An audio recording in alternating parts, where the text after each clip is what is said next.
My girlfriend said, "I love you, but I need to live alone to miss you more." I said, "Okay." I moved her into a studio apartment and stopped paying her bills. She called a week later crying because missing me didn't pay the rent. I, 31 male, got blindsided about 3 weeks ago.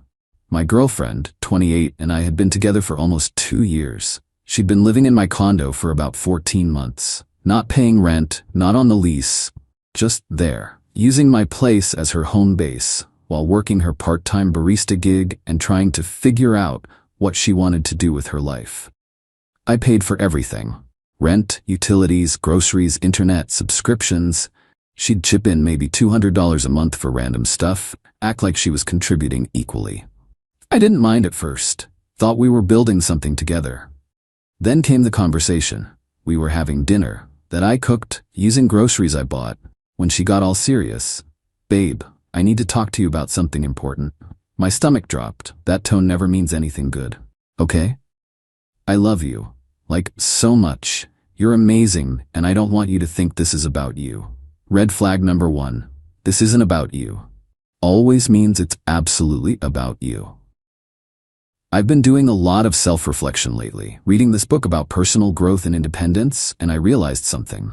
She paused dramatically, like she was about to drop some profound wisdom. "I think we need to live separately for a while." I just stared at her. "You want to break up?" "No. God, no. I love you, but I need to live alone, to miss you more, to appreciate what we have. Right now, we're together all the time, and I think we're losing that spark, that excitement of anticipating seeing each other." I put my fork down. "So you want to move out but stay together?" "Exactly. It'll make our relationship stronger. Absence makes the heart grow fonder, right? We can still see each other, have date nights, sleep over sometimes, but I need my own space to grow as a person." The way she said it, like she'd been rehearsing, probably had this whole speech planned. "Where would you live?" "Well, I've been looking at studios. There's this cute place about 20 minutes from here. Super affordable." "How affordable?" "Like $1,100 a month, plus utilities." "But I can totally handle it." She made $1,400 a month at the coffee shop, working maybe 25 hours a week. I did the math in my head. Rent, utilities, food, phone, car insurance, gas. The numbers didn't work. "You can handle $1,100 rent on your salary?" "I'll pick up more shifts, and I've been meaning to look for a better job anyway. This will motivate me." Something clicked. She wanted her own place but expected me to bankroll it. Keep paying her phone bill, her car insurance, buying her groceries, covering date nights. She wanted independence without the actual responsibility. "When were you thinking of moving?" "Soon. Like end of the month. I already talked to the landlord and she's holding the place for me. I just need first month's rent and deposit." "How much is the deposit?" $1,100, so $2,200 total to move in. She looked at me expectantly, like I was supposed to offer right then and there. I took a breath, made a decision. "You know what? You're right." Her face lit up. "Really?" "Yeah, if you need space to appreciate us more, I support that. Let's get you moved in this weekend." "Oh my God, thank you. I knew you'd understand. You're the best." She hugged me, practically bouncing with excitement. What she didn't know, I just decided to take her at her exact word. She wanted independence. She was getting it. All of it. Update 1, that weekend was educational. I helped her move into the studio. It was tiny, like 400 square feet, barely bigger than my living room, but she loved it. Kept talking about how cozy and mine it was. I paid the $2,200 move-in cost. She thanked me repeatedly, promised she'd pay me back once she got more shifts. The whole time I was moving boxes, I was also running calculations in my head, making lists, preparing. Sunday night, after we got her settled, I went home to my peaceful, suddenly much quieter condo. Monday morning, I got to work. First stop, phone provider. She was on my family plan as an additional line for $30 a month. Called them up, explained I needed to remove a line. They asked if I wanted to transfer the number to her own account. No thanks, just disconnect it. Done. Next, car insurance. She was on my policy as an additional driver since she'd totaled her previous car last year and couldn't afford her own coverage. Called my agent. I need to remove someone from my policy. No problem. Effective when? Today. That one felt good. Her insurance alone would run her about $180 a month with her driving record. Then, subscriptions. Netflix, Hulu, HBO, Disney Plus, Spotify Premium. She used them all constantly. Logged into each account, removed her profile, changed passwords. Food delivery apps. I'd saved my card on her phone for emergencies that happened 3 times a week. Removed payment info from her DoorDash, Uber Eats, all of them. Gym membership. She was on my couple's plan at $40 per month. Went to the gym during lunch, told them she'd be needing her own membership going forward. They said she'd need to come in and sign up herself.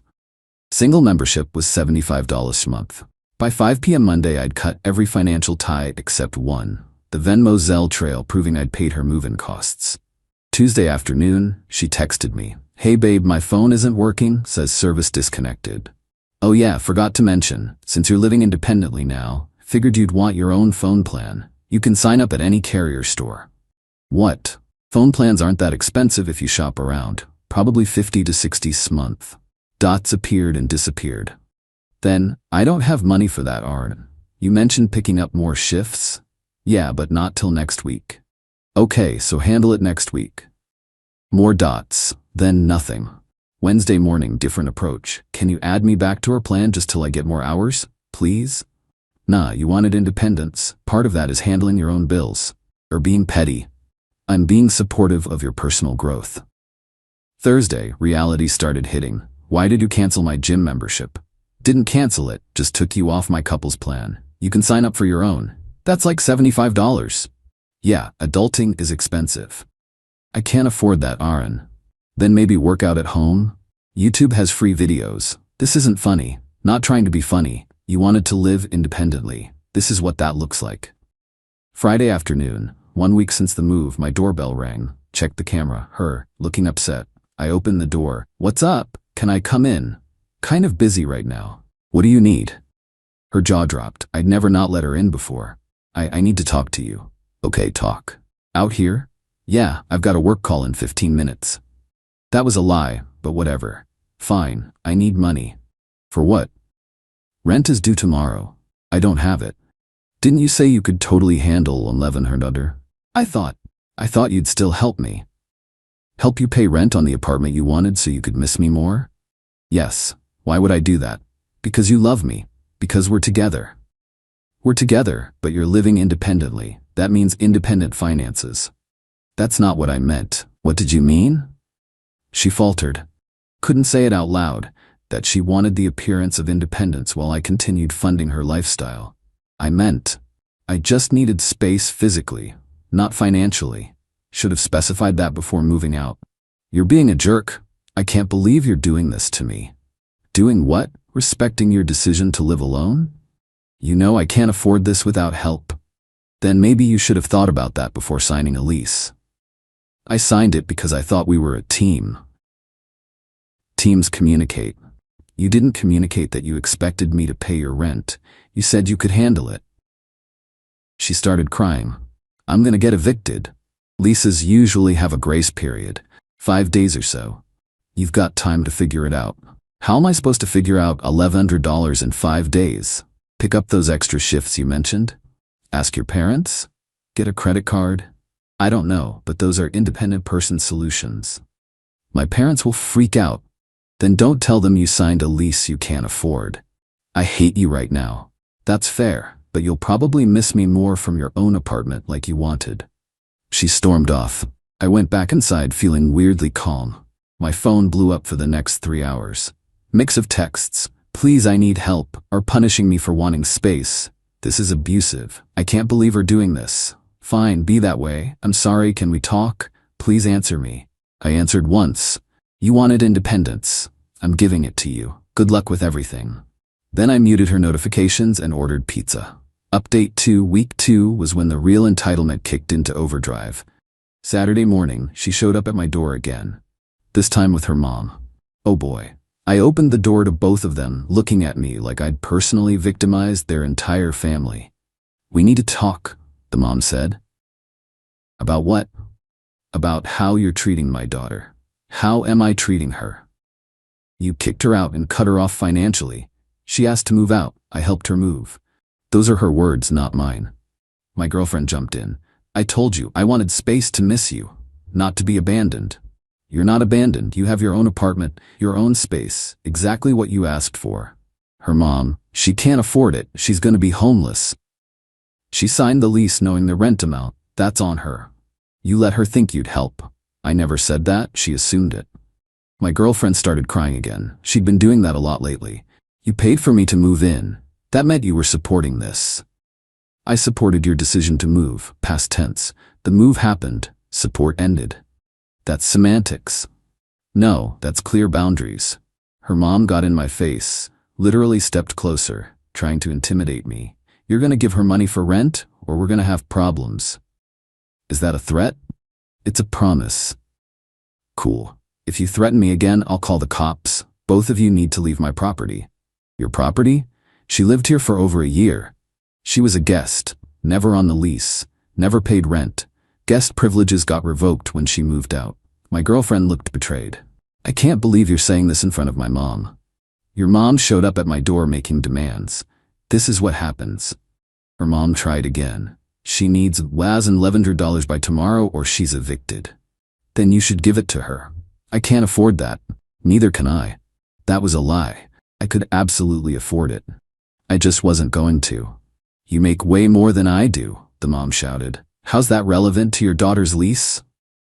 My girlfriend sobbed harder. Please, please just help me this once. I'll pay you back, I swear. With what income? I'll get more shifts. You've been saying that for weeks. I will. Cool. Get the shifts, make the money, pay your rent. That's how independent adults do it. Her mom looked disgusted. You're heartless. She loved you, gave you 2 years of her life, and lived rent-free in my home for 14 months. We're even. That's not how relationships work. You're right, in relationships people communicate honestly about expectations. She didn't. She moved out expecting a free ride to continue. That's on her. They left after more crying and accusations. I deadbolted the door and made coffee. That afternoon, mutual friends started texting me. She'd gone full victim mode on social media, apparently. Not mentioning my name, but posting vague stuff about someone who claimed to love me, abandoning me in my time of need. One friend called me directly. Dude, what happened? I explained the whole situation. The move, the assumptions, the financial cutoff. Oh, she left out the part where she asked to move out. Shocking. Yeah, she's making it sound like you just randomly kicked her out and stopped supporting her. She wanted independence, got mad when I gave it to her. That's pretty cold though, man. Is it? She's 28. She signed a lease. She's responsible for her rent. But you were together. We still are, technically. But she wanted to live separately. That means separate finances. I guess. Just seems harsh. Know what's harsh? Manipulating someone into paying your bills while pretending you want personal growth. He didn't have a response to that. Monday I got a call from a number I didn't recognize. Answered anyway. Hello? Hi, this is calling from the property management company. I'm calling about apartment 2B? Oh, this was gonna be good. I don't live there. Right, but you paid the move-in costs for the tenant?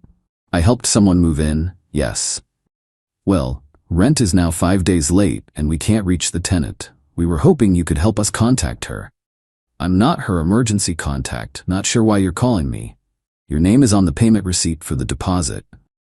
Okay, I made a one-time payment. That doesn't make me responsible for ongoing rent. Is there any way you could pass along a message to her? We're not really in contact right now. Oh, well, if you do speak with her, please let her know we need payment immediately, or we'll begin eviction proceedings. Will do. Hung up. She'd apparently been dodging their calls. Smart. Wednesday night, 9 days after she moved in, she showed up at midnight. Banging on my door. I didn't open it. Use the intercom. It's midnight. Go home. I can't. They're evicting me. Okay. Okay. That's all you have to say. What do you want me to say? Help me how? Give me money for rent. No. Please, I'll do anything. Anything except get a better job or live within your means? You're being cruel. I'm being honest. I love you. You love the lifestyle I provided, not me. Silence. Then that's not true. Prove it. Show me you can be independent like you wanted. Handle your own stuff. I can't. Then you made a poor decision moving out. More crying, more begging. I turned off the intercom and went back to bed. Thursday morning, she texted from her friend's phone. I'm staying at my friend's. Had to leave the apartment. They changed the locks. Are you happy now? I replied, did you tell your friend you moved out to miss me more, or did you skip that part? No response. Friday, her mom called me. I almost didn't answer, but curiosity won. Yes? My daughter is on my couch, crying. She lost her apartment. Okay. This is your fault. How? You were supposed to take care of her. She's an adult. She takes care of herself. She relied on you. She shouldn't have. You led her on. I helped her move when she asked. Nothing more. You owe her. For what? For wasting 2 years of her life. I actually laughed. She wasted 2 years living rent-free? Sounds like she came out ahead. You're disgusting. I'm realistic. Your daughter wanted to play independent adult without the work. She learned a lesson. She learned you're a user. She lived in my home, ate my food, used my subscriptions, didn't pay rent, then moved out expecting it all to continue. Who's the user? The mom hung up on me. That evening, my girlfriend showed up one more time. She looked exhausted. Can we please talk? Actually talk. I opened the door but didn't invite her in. What? I messed up. I know I did. I wanted my own space, but I didn't think about the money stuff. I thought we'd figure it out together. You didn't communicate that. I know. I'm sorry. Can we start over? Start over how? I move back in. We forget this happened. No. Why not? Because you showed me who you are. Someone who makes decisions without thinking through consequences, then expects someone else to fix it. I made a mistake. You made a calculated choice. You wanted freedom and support. You can't have both. So that's it? We're done? We're done the way we were. If you want to try again, get your life together first. Get a real job. Get a place you can afford. Prove you can be independent. That could take months. Then it takes months. You won't even help me? Help you how? Pay your bills? That's not help, that's enabling. I hate that you're right. I know. She left. Didn't slam the door, didn't yell, just left. I haven't heard from her since. Update 3, final. It's been about 6 weeks since she moved out. Time to wrap this up since people keep asking what happened. The week after our last conversation, I heard through friends that she'd moved back in with her parents, 2 hours away. Had to quit the barista job since she couldn't commute. Her mom was apparently furious with both of us, me for abandoning her daughter, and her daughter for being stupid enough to move out without a plan. At least the mom had some sense. Week 3, she texted from yet another friend's phone. I get it now. You were right. I wasn't ready to live alone. I'm sorry. I didn't respond. Week 4, different number. Can we meet up and talk? I miss you. Still didn't respond. Last week, she finally gave up on the texting and sent an email. Long one. Basically said she'd been selfish, immature, didn't understand how money worked, thought I'd just take care of everything like always. Said she was working on herself, seeing a therapist, trying to get a better job. Ended with, I know I don't deserve another chance, but I hope you'll consider it someday. I replied, I appreciate the apology. I hope you're actually working on yourself and not just saying it. But no, I'm not interested in trying again. Good luck with everything. She responded within minutes. Really? After everything we had? We didn't have anything real. We had a comfortable arrangement where I paid for your life and you enjoyed it. That's not a relationship. That's not fair. It's accurate. So we're just done? Just like that? I was done when you moved out, expecting me to keep funding you. This is just the official ending. I hope we're happy. I am, actually. Thanks. And that was it. Blocked her email. Blocked every number she'd texted from. Done. As for me, my condo is peaceful. My bank account is healthier. Turns out not supporting another adult saves a ton of money. Who knew? I'm not dating anyone new yet. Not really interested. This whole thing taught me to pay attention to patterns. The entitlement didn't come out of nowhere. Looking back, there were signs the whole 2 years. She never offered to split bills, just assumed I'd cover everything. When I suggested she get a full-time job, she'd say she was still figuring things out. She'd make big purchases on my credit card without asking, then act surprised when I was annoyed. Anytime I set a boundary, she'd cry until I'd back down. She'd tell friends I was so generous, like it was my defining trait, not like I was her partner. I ignored all of it because she was fun, attractive, and made me feel needed. Turns out being needed and being used look pretty similar if you're not paying attention. The entitlement finale, though? 2 weeks ago, her mom called from a new number. I answered by accident. I'm calling to demand you reimburse my daughter for the deposit on that apartment. No. She lost the deposit because of you. She lost it because she didn't pay rent. If you hadn't cut her off, if she'd been honest about expecting financial support, we could have had a real conversation. She wasn't. She faced consequences. That's life. I'm gonna sue you. For what? Helping someone move? Good luck with that. Talk to a lawyer, they'll tell you the same thing. You're a terrible person. I'm a person with boundaries. Your daughter didn't like that. She hung up. Haven't heard from either of them since. Some friends think I was too harsh, that I should have eased her into independence instead of cutting her off cold turkey. But here's the thing, she's 28. She chose to sign a lease. She chose not to discuss finances beforehand. She chose to assume I'd keep paying for everything while she played grown-up. I didn't create her problems. I just stopped solving them.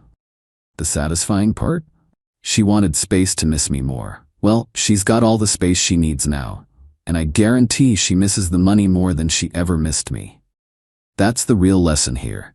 When someone says they want something from you, take them at their word. She wanted independence. I gave her exactly that. If that's not what she actually wanted, she should have said so. Not my job to read minds or bankroll adults who refuse to adult. Final score. She's back with her parents at 28. No apartment, no job in the area, probably in therapy discussing how her ex abandoned her. I'm in my paid-off condo, enjoying the quiet, saving money, and learning what actual red flags look like. I'll call that a win. To anyone in a similar situation, if someone in your life only values what you provide and not who you are, you're not in a relationship. You're a bank, close the account. Done with this chapter, time to find someone who wants a partner, not a parent. Peace out.